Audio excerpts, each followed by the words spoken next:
9 రోజుల పాటు జరిగే బతుకమ్మ వేడుకలకు రాష్ట్ర ప్రభుత్వం ఘనంగా ఏర్పాట్లు చేయాలని ఆదేశించిన వేములవాడలోని 26వ వార్డులో మాత్రం సరైన లైటింగ్ లేదని మహిళలు ఆరోపిస్తున్నారు. సద్దుల బతుకమ్మ పండుగ సందర్భంగా వేములవాడ మున్సిపల్ ఆధ్వర్యంలో దాదాపు 28 లక్షల రూపాయల వ్యయంతో చేస్తూ పట్టణంలోని పలు వీధులతో పాటు మూలబాగులు ఏర్పాట్లు చేస్తున్నారు. అయితే వేములవాడ 26వ వార్డులోని పలు వీధులలో మున్సిపల్ ఆధ్వర్యంలో లైటింగ్ ఏర్పాటు చేయకపోవడంతో మహిళలు టార్చ్ లైట్ వెలుగులో బతుకమ్మలు ఆడుతున్నారు. తాము మున్సిపల్ అధికారులకు చెప్పినా సరైన లైటింగ్ పెట్టలేదని వార్డు కౌన్సిలర్ ముప్పిడి సునంద శ్రీనివాస్ ఆరోపించారు. తమ వార్డుపై మున్సిపల్ అధికారులు వివక్ష చూపిస్తున్నారని అన్నారు.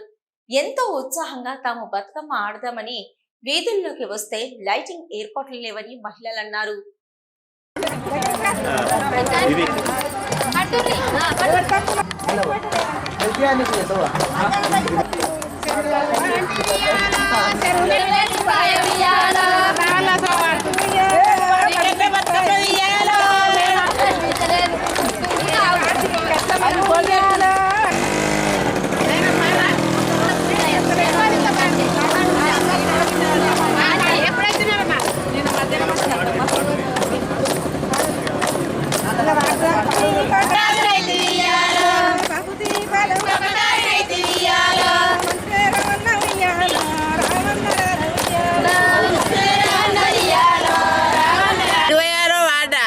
ఇక్కడ బతుకమ్మలు పెట్టినావు, కరెంట్ లేదు, లైట్ లేవు.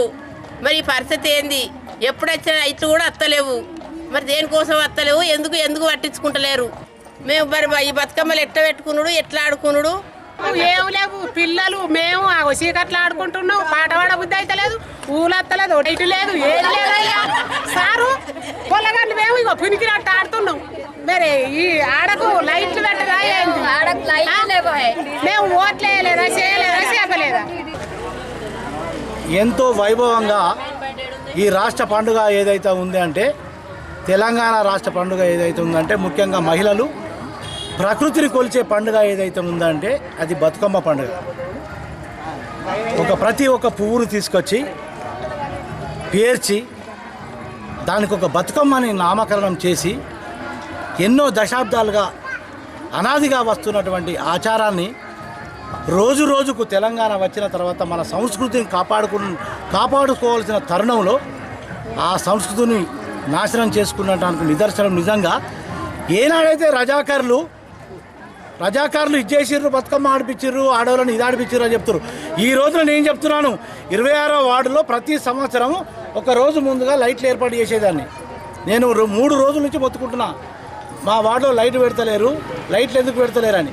తీరా సమయానికి 5:30కు వస్తే 5:30కు సీరియస్ అయితే గౌరవ శాసనసభ్యులు ఎమ్మెల్యే గారికి ఫోన్ చేస్తే అప్పటికప్పుడు వచ్చి లేబర్ అడ్డ కాడికి స్టార్ట్ చేస్తే పెట్టుకుంటూ రాగా ఇక్కడికి వచ్చేసరికి చీకట్లో బతుకమ్మ ఆడిన విధానాన్ని మీరు కళ్ళారా చూశారు. దేనికి ఇంత వివక్ష? పండుగల మీద వివక్ష ఉండద్దు, రాజకీయ పట్టువిడుపు రాజకీయ నాయకుల మీద ఉండద్దు. ఇప్పటికైనా ఏ రాజకీయ పార్టీలో ఎవరున్నా, ఎవరు ఏ విధంగా ఉన్నా, మన సంస్కృతి గొప్పది, మన సంస్కారం గొప్పది, మనం ఆచరించే పద్ధతులు గొప్పది అనే దానికి నిదర్శనం బతుకమ్మ పండుగ. ఏ రంగంలోనైనా మహిళా ఆగ్రహానికి గురైతే అసలు రాజకీయం కావచ్చు ఏది తట్టుకోలేదు మహిళా ఆగ్రహానికి. నిజంగా చెప్తున్నా, ఈ రోజున చీకట్లో ఆడిన బతుకమ్మ విధానాన్ని మీరు అందరూ చూసారు. నిజంగా ఈ విధానం ఇలాగే కొనసాగితే అసలు ఏ పండుగ కూడా ప్రతిదీ చీకట్లోనే జరుగుతుంది. ఆడవాళ్ళు అనేటోళ్ళు ఇంట్లో ఉన్నటువంటి ఆడపడుచు కావచ్చు, ఎవరు కావచ్చు, కంటిలో నీరు రావద్దంటారు, ఆ ఇంట్లో చీకటి ఉండద్దు అంటారు. ఆ ఇంట్లో చీకటి ఉండద్దు అంటే ఆడపడుచు నవ్వుతూ ఉండాలంటారు. ఎందుకు ఈ వివక్ష ఈ రోజున ఎందుకు చేశారని నేను అడుగుతున్నా. గడిచిన 5 సంవత్సరాల్లో నేను అంతకుముందు ఎంపీటీ చేసిన కాలంలో కూడా ఈ వివక్ష జరగలేదు. ఈ వివక్ష ఎందుకు చేసిర్రు అని ఈ రోజున అడుగుతున్నా. అన్ని వార్డులో ఏర్పాటు చేసి ఈ వార్డులో ఎందుకు ఏర్పాటు చేయాలని అడుగుతున్నా. 6:30 సమయంలో 5:30 సమయంలో బతుకమ్మలు తీసుకొచ్చే సమయంలో నేను కోపానికి తీసుకొస్తే దగ్గరుండి పెట్టించుకుంటూ వచ్చిన. నేను ఎన్నడూ కూడా దగ్గరుండి లైట్లు పెట్టేయలే, అడుగుని వాళ్ళని. ఈ రోజున పెట్టించుకుంటూ వస్తున్నా. ఎందుకు పెట్టేయలే అంటే ఆ రోజున నేను నా ఫోన్లతోటి వాళ్ళు పెట్టారు. ఈయన పెట్టకపోవడానికి గల కారణం ఏంది? ఈ వివక్ష కారణం ఏంది? రేపు పొద్దున తెలవాలి. 7 రోజుల సద్దుల బతుకమ్మ నాడు అసలు వాస్తవానికి చెప్తున్నా, ఈ రోజున కూడా వీధి దీపాల కింద ప్రతి ఒక్క బతుకమ్మ ఆడే ప్రదేశాల్లో కూడలిపోయి మహిళలందరిని ఏమని అడిగినా తెలుసా? దయచేసి వీధి దీపాల ముందట మనం ఆడుకుందాం, వాళ్ళు పెట్టకపోయినా పర్లేదంటే ఇప్పటి వరకు వీధి దీపాలు రాలే. ఒకసారి పైకి చూపించండి, వీధి దీపాలు రాలే. రెగ్యులర్గా వచ్చే వీధి దీపాలు రాలే.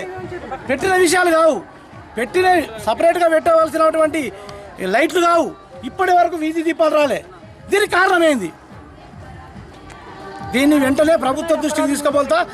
వారు రేపు పొద్దున మున్సిపల్ చైర్పర్సన్ అడుగుతారో, కమిషనర్ అడుగుతారో, కలెక్టర్ గారికి దృష్టి కూడా తీసుకెళ్తాను.